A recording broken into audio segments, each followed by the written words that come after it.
listening to Clear Eyes, Full Hearts, a podcast presentation of Cadence 13 in association with Black Barrel Media and Ritual Productions. I'm Stacey Orstano. And I'm Derek Phillips. Welcome to our second audience participation episode. If you haven't already, go check out our brand new website at www.cleareyesfullheartspod.com. That's cleareyesfullheartspod.com. Visit the site, check out our merch store. There's hats, shirts, coffee mugs, stickers, hoodies, info about the show. And now we've asked you to send questions to our email address, cleareyesfullheartspod@gmail.com. And you sent some great ones. So let's dive right in. Our first question today comes from Tommy B, who wants to know, have you stayed in touch with your castmates and or worked together on any projects together since FNL? I mean, that's my family. Of course, I'm friends with all of you guys. It's weird for me to think of not being friends. Obviously, you and I are super close with Annie, Adrian Palicki. We were really close with Michael B for a long time. Michael B. Jordan, we would hang out, the three of us. And a couple of projects, Taylor Kitsch actually wrote and directed a short film that Derek and I both did. And yeah, Kitsch wrote a short film that Stacey and I were in, and also Joey Oglesby, who comes in the second season of the show, played Guy Raston. I've worked with, well, and that's another one. Joey also just did a short film with Adrian Palicki, and I worked with Taylor Kitsch on that short film. I just got done doing, Kitsch basically got me this job. He's working on a show right now called The Terminal List with Chris Pratt that's going to be on Amazon later this year. And I've got a small, 2-episode recurring role on it that Kitsch not got me. I mean, I had to audition, but he called me on the phone. He's like, did you get that audition that I sent you? And I'm like, oh, that was from you. And he's like, yeah. He's like, it's pretty much yours to lose, so don't screw it up. And so I auditioned for it. And well, you know what happened? I auditioned for one part on it. And Kitsch goes, it's pretty much yours to lose, don't screw it up. I auditioned for it. I didn't get the part. So you screwed it up. He goes, Chris Pratt gave it to one of his buddies. And I'm like, oh, I guess I should have become better friends with Chris Pratt then. Since you don't have any pull, Kitsch. I'm kidding. And then it wound up happening that there was another part that popped up that I was right for, and they wound up giving me that part. So but it's 100% on Kitsch that I even had the opportunity to be on that show. So I got to work on that with him. I was on Longmire for 3 or 4 seasons with Luann Stevens. So we got to hang out with each other. Luann Stevens, who played Grandma Saracen. Also on Longmire was a little gentleman named Brad Leland. So Brad Leland and I got to hang out in Santa Fe, New Mexico. But then there's random stuff too, where Kitsch was shooting a film in Santa Fe, New Mexico, when I was working on Longmire in Santa Fe, New Mexico. So every single night I'd go out and hang out with Kitsch, along with some of the other Longmire castmates and some of the castmates that he was working with on his film. There were 2 years in a row, actually, that Kitsch was shooting in Santa Fe when I was working on Longmire. One year he was doing what was the Smoke Jumpers film? I can't remember the name of it that he did. And then he did Waco, where he played David Koresh. Oh, yeah. And so, you know who else was down there, Stace, when Kitsch was doing the David Koresh Waco movie? The DP on it was Todd McMullen. Really? So Taylor and Todd McMullen was a camera operator the first season on Friday Night Lights, because David Boyd was the director of photography on Friday Night Lights. The second season of Friday Night Lights, though, David Boyd wound up, I think it was the second season. But anyway, Todd McMullen wound up becoming the DP on Friday Night Lights and also directed a couple episodes of Friday Night Lights. And he's gone on to direct and DP a lot of different stuff. So I got to hang out with Todd McMullen, who's one of our favorite people on the planet, and he'll definitely be on the show. I actually talked to him and his wife the other day, Heather, who was also a camera operator on Friday Night Lights and the head of the Texas Film Commission at one point in time, who we wound up having a meeting with. I mean, it's crazy. Yes, that's what I'm saying, keeping it in the family. I think also, I know I can speak for you, me, Stephen Walters, our producer, and Joey Oglesby again, that Jeffrey Reiner has taken us and cast us in other productions after this. He brought me in for Shameless. I ended up doing 5 episodes of that, and it was because of him bringing me in, because he was directing the first episode. We're a tight little family. Yeah, and Jeffrey Reiner brought me in to work on Trauma. He also brought Steve Walters in to work on Trauma, and Kevin Rankin to work on Trauma. And as I said earlier in one of our podcasts, maybe we haven't gone over this. Maybe this is a conversation I have with somebody else. But the first time I actually met Kevin Rankin was working on Grey's Anatomy, and Asha Davis and I worked together on Grey's Anatomy. And all of that came through Linda Lowy, who was the casting director of Friday Night Lights. So yeah, and Stacey also worked on Grey's Anatomy because of casting director Linda Lowy, who was the casting director for Friday Night Lights. This is why you always got to be on your best behavior. It's a small world we work in. I also worked on Parenthood because of Jason Katims. And then, I mean, there's a ton of people from Friday Night Lights that worked on Parenthood, whether it's Matt Lauria, Scott Minka Porter, Kelly, Michael B. Jordan, Minka Kelly. I believe Jesse Plemons was on there as well. I was offered a role on Parenthood, and I was filming a movie in Louisiana, and they wouldn't let me leave to do it, and I got very, very sad. Well, that stinks. Yeah, it really sucked. But yeah, I mean, and I still hang out with a lot of these guys pretty regularly. It is a family. As I said, when I first moved out to LA, I didn't know anybody. And then Friday Night Lights happened. And it was like when I came back to LA, my second stint in LA, because I left LA for a little while. When I came back the second time around, it was like all of my friends that I have to this day are because of Friday Night Lights. So yeah, still hang out with all these guys. Literally talked to Brad Leland 2 days ago on the phone. We're a gross little family. Brad Leland's cat went missing. And so he and I were talking about that, and he was driving over to the shelter to see if they'd found the cat, and they did. And so they got their cat back. So that was okay. Yeah. Happy endings. Okay, we're gonna move on. Second question. This is a good one from Bao Nok. Who's the funniest person on set? We all know the answer is me. Please. No, look, Stacey's very funny. There's a lot of very funny people on this set, but there's only one time in my life. We have the same answer. It's Taylor Kitsch. Like there was a night that we were all out together. And I mean, when I say I was laughing so hard that my sides were splitting, like I had abdominal pain the next day from laughing so hard. Tears streaming, makeup running, people mad about continuity. We were just messing everybody's day up. Oh, that was a totally different. I wasn't even talking about that night, but that night in particular, there's been a few times that Taylor Kitsch has messed up my makeup because when I laugh really hard, I cry, and they're like, Stacey, please don't cry. I'm like, it's too I was late. Talking about a night where you, me, Connie, Annie, and Taylor were all hanging out, and Taylor he was killing me. Talking about they had to do a photo shoot for one of the seasons, and Kitsch was just railing on. It was hysterical. But there was a night that Stacey was just referring to where we were shooting a dinner scene where all of us are out to dinner. I think it was in maybe season 3. And it was you and me and I believe Annie and Dana Wheeler Nicholson, mom. Who plays It was your an mom. Engagement party for us. Yeah. And it was, I mean, I don't think I've ever been like this on set. I couldn't keep a straight face. None of us could. They were so over us by the end of that. We could not get it to the end of that scene. Yeah. It was ridiculous. But the crew was laughing Taylor Kitsch too. He is legitimately funny. He is a funny person. But it's also really interesting because I think Kitsch is also kind of shy, oddly enough. Mm-hmm. So it's until he kind of warms up to you, you just think that he's this real quiet, reserved guy. And then once he's comfortable with you, it's like the wheels come off.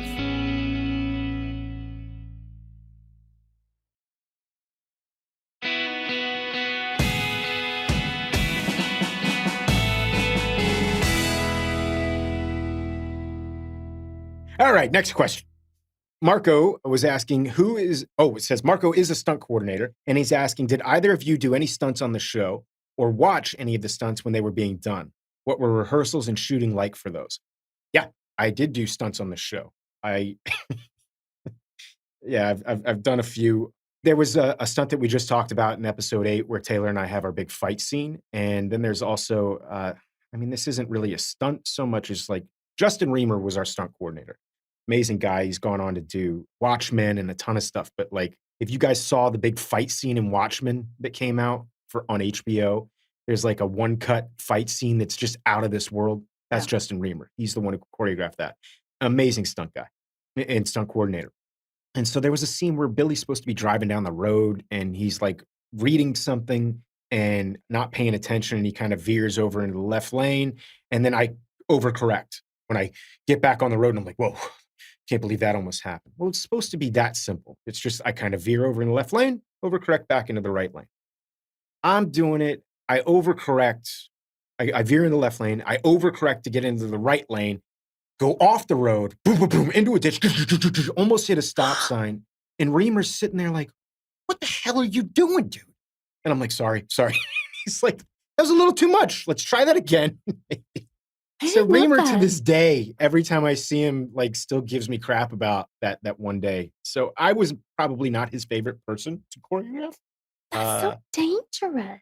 yeah, I wasn't a good driver. I was the only one in the car though. So just FYI, it's not like I put anybody else's life at risk. No, But I'm not Reamer worried on the about walkie, you. I'm worried about the car. I figured. But Reamer on the walkie is like, "What are you doing, dude?" And I'm like, Sorry, I didn't mean to. I overcorrected and literally overcorrected." But yeah, did you have to do any stunts on the show? No, I did all of my own dancing. There you The go. only stunt, there was a scene where my mama got really drunk and fell through a coffee table. Yeah. And we had her stunt double do that. And then also a woman who was just like a stunt, sort of a safety guide, she ended up being like my friend in the scene. So she was sitting next to me to make sure whoever was falling through the table was doing it correctly. It's really the only stunt I was around for, Well, except for football stuff. I mean, yeah, and you were around for plenty of the football stuff. And so, like, yeah, we were on the football field every Friday night pretty much, watching the stunt guys do it. I mean, these Mhm. guys and the hits were real, and these guys, they got banged up. Eric Smart, who Stacey knows, East Smart, We should have him on the show. I'd love to have him on the show at some point in time, but he played Taylor Kitsch's stunt double. And basically, anytime that there was a white quarterback on the team that we were playing, Eric Smart was Mhm. the quarterback. He played football at Texas Tech, so he was like a real football player.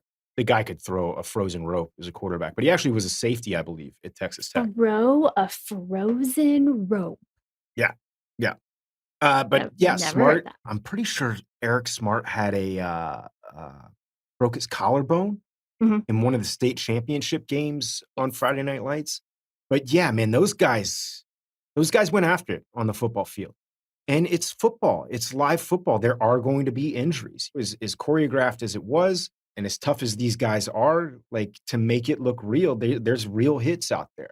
But yeah, those guys, we got to see them do it every Friday night and sit there and go, "Oof, oh, watch it." I will say, after that scene where my mama falls through the table, we take her to the hospital, and they wanted me outside chain smoking cigarettes because I was upset while my mom was in the hospital. So it's essentially just me in the background while they're inside, and I pace back and forth and smoke cigarettes. Not much of a smoker, and they gave me a pack of cigarettes that apparently was like 8 years old, and during one of the takes, listen, I didn't do any stunts, but I really smoked those cigarettes, and I threw up during one of the takes. That was It Stacey's stunt, smoking cigarettes and puking. I threw up, and then we went on with the scene. Not my favorite day of filming. No, no, not my favorite day either. Okay, next question, Stacey. You got it? You want me to do it? I do it. I'll do 2 in a row. I don't care. Yes. Reading is hard. Stacey has trouble reading. Smoking cigarettes and reading are her problems.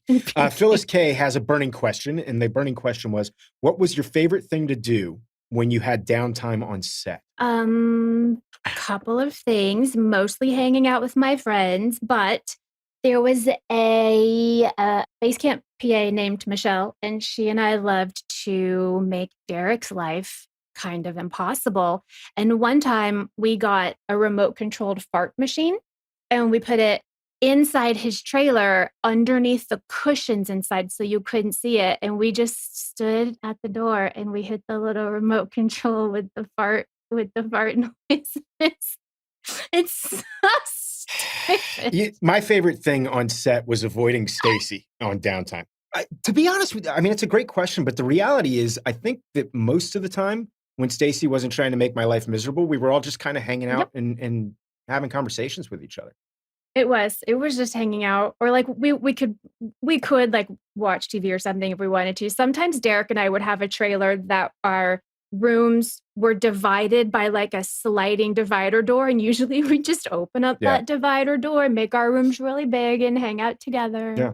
But yeah, I mean, a lot of the time, so I mean, this show, as I said, is different than a lot of shows that I've worked on. There's a lot of shows that you work on where the downtime is literally like everyone's in their own private trailers and no one comes out and no one has any conversation. The only conversation you have is when you're on set. On Friday Night Lights, it was a lot different. It was kind of like base camp was like a common area and everyone would go into their trailers, get into wardrobe, and then we'd all come out of our trailers and just kind of sit around and chat about what was going on until we were called to set.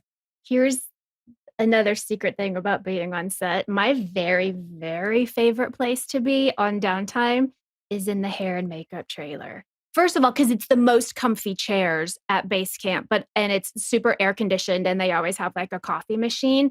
But that's where the good stories get told, man. They have all the good gossip. If you want to know the good things, hair and makeup trailer. Yeah, and rule number one as an actor, do not piss off hair and makeup because they know everything and they will. Everything. Yeah, everybody, all the rumors on any set start and end in the makeup trailer. It's my favorite place to be. Okay, moving on. All right, I'm ready. Alicia F. is wondering, is there a scene that you were in or not that you can't watch without getting emotional? How much time do you have? Yeah, I mean, there's multiple. There's a ton from the first season. We've already talked about the Phil scene where Street and Herc fall down, and that was not so much emotional as it is like for me. I cried because the acting's so good. I just love that scene. But there's an episode that we haven't gotten to yet. The Sun is the name of the episode with Matt Saracen, and spoiler alert, it's after his father passes away. And that scene with him and Coach in the bathroom, every single time I watch it, it just guts me. But that's one that I don't want to get into too much detail about it because we will talk about that episode later, and we'll get into massive detail about that once we get to, I think it's season 3, right? I believe. Is it? I'm pregnant, so no. I remember having a big belly. Oh, really? You think it was season 4? Yeah. Huh. Yeah. No. The Sun is in season 2. I can't remember. No, it's not. I'm pregnant. I had a big belly. Huh. You know who, speaking of, Taylor Kitsch made us laugh the hardest that day, and it was so weird because we were like, we're supposed to be at a funeral, but like it's a fake funeral. It seems to happen sometimes on set, though, when you've got really, really difficult scenes to shoot, though, there needs to be some kind of levity afterwards because it really can stress you out, especially when you're shooting really, really stressful scenes like that, really dramatic scenes like that. Out of respect for each other, everyone's whispering on set, everyone's quiet when the scene is being set up and the other actor's preparing, especially the actor who, Matt, Zach Gilford had a ton of stuff to prep for on that day. So everyone's being quiet and respectful of that. But like the minute that's kind of over with, it's like gangbusters. It's a party. Everyone kind of lets loose because the tension's lifted. But that scene in particular crushes me. Yeah. That whole episode. We got nominated for the Emmy for that episode for writing from Roland Jones. Shout out. There's another one I want to talk about real quick. And I feel like this one is the end of season 3 because Annie Palicki, Tyra Collette is talking about being in college and she's in a hotel room with Landry. And there's a whole montage going on right before this, and she's reading off the reasons why she wants to go to college. Oh, it's her essay she wrote to get into college. And that one guts me too, because we've seen that character come so far. It's a really beautiful moment, and there's a whole montage going on with all the characters on the show as that season's kind of coming to a close. And I think for me too, on a separate note, I kind of knew that after season 3, there's going to be some characters that are gone, and you kind of feel like it's the end of a bit of an era. So, but I mean, obviously the one that guts me the most, but I'm in it, is the final scene on the show. But not the final scene, the scene before the final scene. Yeah, that one's good. But this one, Maddie singing Grandma out of the closet is what I always think of. Yeah, that's a big one too.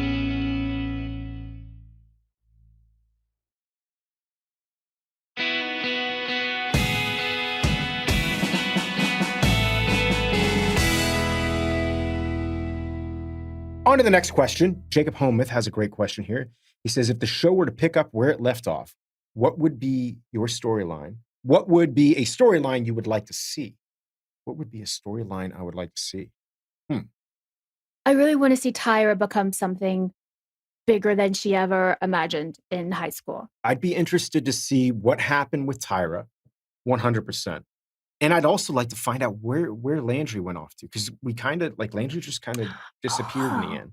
And I don't feel like we had any kind of closure. I'd like to find out, does Smash make it to the pros? I think he ends up at Texas A&M or something like that. Mm-hmm. I'd like to find out what happened with that. I'd like to find out if Tim and Tyra are a couple. You know what I mean? Because it's kind of left like they might try and rekindle that. Oh gosh, I am most interested now that you said that in what happened to Landry. We get Jesse on here and ask him what he thinks, where he thinks Landry went. Yeah, I'd really like to know the answer to that one. Basically all of it. I want to know where everybody is. Yeah, I'd love to know what happened to all these characters. We just have lots of babies. I was thinking about it. You realize that the twins that played our son are like 16 years old now? No, sorry, old. 12. Yeah, they're old. Yeah. Oh, it's crazy. Lord. It's crazy. Oh, Lord. They don't come home anymore. They don't call. They don't write. They don't call. They don't write. It's terrible. Stevie Hannibal. Guys, one last question we got. I think Stevie Hannibal Riggins.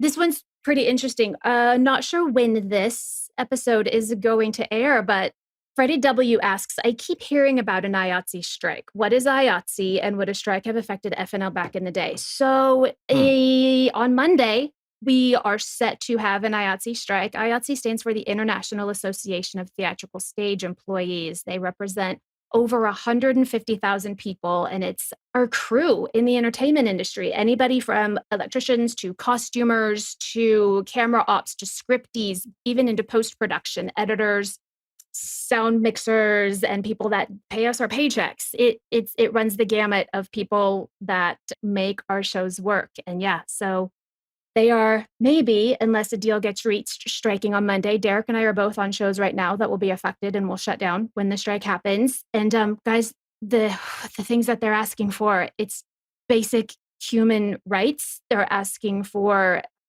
a livable wage for the lowest paid among them. They're asking for turnaround hours that are going to give them safety when they're driving home. They're asking for meal hours. Right now, some people don't even get a break to eat food. They're called meal penalties, and they work through it. They work the hours that they are asked to work are completely unattainable, and everything that they are asking for, they should 100% get. Stacey and I have talked about Friday Night Lights being one of the rare shows that our days on Friday Night Lights were, 10 hours, 8 hours, a lot of times. Sometimes we had 12-hour days, and there were a couple of times where we had 17-hour days. That was a rarity on Friday Night Lights. The norm on most shows is about a 12-hour day, with a lot of days going into overtime, which is sometimes 15 hours. For actors, we're kind of lucky because we've got a union that allows us to have a 12-hour turnaround, which means if I wrap at 12 o'clock at night, they can't call me back in until 12 o'clock in the afternoon. Doesn't work that way. Unless you okay it. Yeah, unless I okay it. But it doesn't work that way for IATSE members. There are a lot of times where they have 8-hour turnarounds, which means you only have 8 hours from the time that you finish work one night to the time you have to be back the next morning. And that, and when you're doing that day in and day out, people aren't getting enough sleep. It also doesn't take into consideration the fact that sometimes you're on a set that's an hour away from your house. It's not really a livable situation. There's nothing livable about it. Yeah. And then, there's a lot of things too, where a lot of times productions will shoot any night scenes that they have on a Friday night. So that means Friday night, you might start every day that week, you shot at 6 o'clock in the morning. You get up at 6 o'clock in the morning, you shoot at 6 o'clock in the morning. And then Friday night, your day starts at 7 p.m., right as the sun's setting. And then you shoot till 7 o'clock in the morning, which would be fine. But then on Monday morning, you have to be back at work at 6 o'clock in the morning. So people aren't getting weekends. There's a lot of times where people are having to shoot on Saturdays as well. And our business is one of those businesses that everyone wants to be part of it. Everyone wants to be in this business, and you have to pay your dues. As a young actor, I had to do extra work. I waited tables, I bartended just to have an opportunity to get to be on a show like Friday Night Lights. It's the same thing when you're starting out in this business. You start out as a grip or a focus puller, all because one day you want to be a camera operator, so that one day you can become a director of photography, so that one day you can become a director. But if you're starting out as a grip, and you're working hours that are unlivable, it makes it very difficult for that person because they can't complain. You can't have a sick day because you'll get the title of being hard to work with, and they'll find someone to replace you. And that's kind of what's going on right now. I'm not trying to push you guys into thinking one way or another about it, but this is what IATSE is, and this is what this strike will potentially be standing about. on a precipice of a strike that would be unprecedented in our industry, and just really fast, because these would be people that we wouldn't normally name on the podcast when we're talking about it, but these people made the show happen. They get there the earliest, they go home the latest. So I'm just going to shout out a couple people for a second. Some of our camera ops: Heather Page, Amanda Bruce Parker, Ian Ellis, Jim Marquette, Robert Rendon, Kelly Bogdan, and Steve Page. And then some of our ADs and second ADs, Tony Griffin, Doug Cooper, Casey Goodall, Kalita Ellington, Carla Bowen, and Sean Pipkin is a small number of people that we're going to try to shout out every few episodes just so their name gets out there. Know that these guys do all of the heavy lifting for us. And just from where I stand, full on AOT solidarity. I hope that the strike doesn't happen, but I'm on the picket line when it does. Yeah. And as I said before, these are all members of our crew that are there long before we as actors arrive, and they're there long after we're gone. And I know that there's this idea that this is a very glamorous profession, but trust me, when you're working on sets and you're out on location, it's not very glamorous. I was saying to Stacey the other day, the show that I'm working on, I was really excited because there was a porta potty that we were using that they had just sprayed down, and it was clean inside. And it was like, ooh, fresh porta potty. But that's kind of, half the buildings that you're shooting in are abandoned buildings that are loaded with asbestos. It's not a safe environment. And this is just kind of the nature of the film industry. And it's been this way for a while. And a lot of it is just strictly to save money. But sometimes it's saving money at not only the joy of people's lives, but at the risk of people's lives. I actually worked on a show. It's a safety problem. I worked on a show where one of the drivers, literally, we had just worked a 15-hour day. He had an hour drive back home, and it had an hour drive to work that morning. And on the drive back, we can't be sure 100% that the reason his car crashed is because of lack of sleep. But regardless, he was in a car accident and he died. And you can't help but think that the hours that these guys put in, these men and women put in, are partially responsible for that. So that's what the IATSE strike potentially will be, and the effect that it will have on you as a consumer and as a viewer of television entertainment is it may mean that when this episode airs, some of your shows are no longer on TV because they haven't been able to reach an agreement. So it may mean some of your favorite shows are no longer on TV, or there's a little hiatus going on, or films have been pushed back, or television shows have been pushed back. So that's what it means. Hopefully it won't come to a strike, and the producers and the union can come to some kind of an agreement. But that's from right now. We have 2 days Yeah. from the day we're recording. Yeah.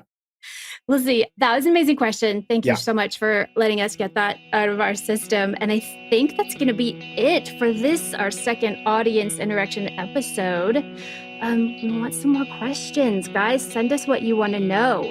The email address again, cleareyesfullheartspod@gmail.com. Join us next time when we talk about episode 9 of Friday Night Lights, titled Full Hearts, with special guest Gaius Charles, who played Smash Williams. But until then, clear eyes. Full hearts. Can't lose. Can't lose.